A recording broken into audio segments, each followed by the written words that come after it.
Hey guys, it's me, Junior Sand, CJ Floaty Head here, and wowee, I sure love Shazam 2019. I don't know why I'm calling it 2019 when there's only one, and I find it to be my favorite DCEU film out of all these pieces of shit.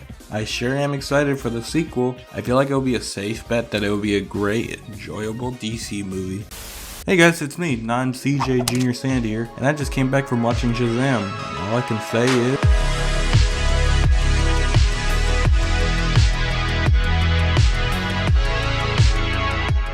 I had fun. I know, right? Having enjoyment for a movie that everyone seems to dislike. I know. I'll submit myself into the rehab center later once they answer my text messages. But yes, I did see Shazam and I thought it was decent. Not a good movie, but it could have been a whole lot worse.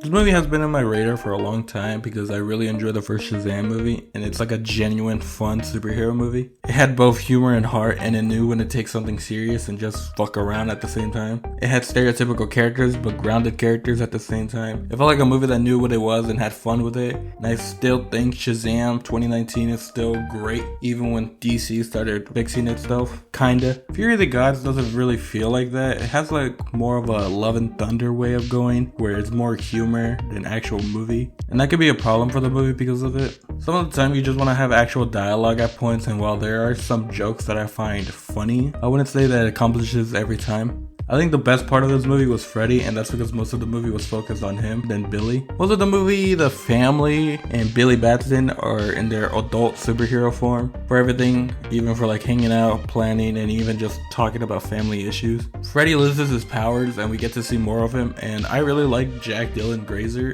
and he brings a lot of charm to this movie, which was kind of lacking, surprisingly. Unlike the last movie, there's more characters that are part of the main cast than secondary characters, but they still don't do much that are interesting. They mostly stand around and just eventually lose their powers because they can't be too strong. One comes out as gay, and because of that, these articles exist.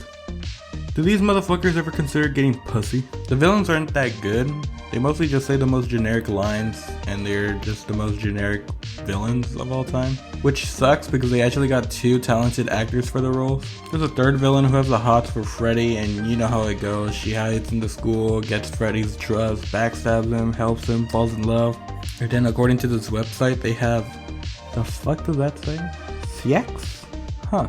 I mean, she has the coolest power in the movie. She can basically form reality and shift everything around her, and it kinda goes hard.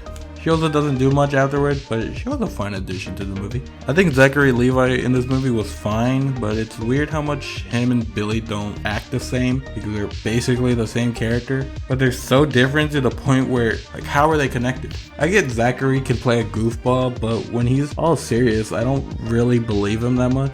There's two scenes in this movie where Billy has a reaction towards family. There's one where it's actual Billy's genuine reaction, and then Shazam, they both have different reactions and they're both the same character. It feels like two different writers came in and wrote for basically the same character but didn't have any notes about what they are. A lot of people started hating on Zachary Levi behind the scenes for reasons I won't get into it, but it sounds like he wants to continue but just doesn't know how without sounding desperate. And also the whole beef he has with The Rock, like, I was not expecting that. You know what is desperate? Showing a huge cameo for your movie in a TV spot. Oof, that did not financially pay well. I know I've been bitching, but I still had some fun with it, and I think it's a fun movie for family, even if it's PG-13. What does PG-13 even mean anymore? I don't think it's anything dark that you can't show to your kid. I mean, which cynical asshole is gonna say what a kid shouldn't see and enjoy because it's not a masterful class of cinema? Oh yeah. I mean, I enjoy some of the action scenes, and some scenes I enjoyed because, again, Zachary Levi and Jack Grazer are pretty good with working with humor like this, even when it doesn't really land. When it gets emotional, it felt genuine, even though the rest of the movie felt like a generic superhero movie. That's all I gotta say. Overall, I had fun. Probably would never watch it again anytime this fucking decade, but hey, wait till Twitter actually goes, actually, I really liked it. I was just lying beforehand. It's actually a pretty good movie.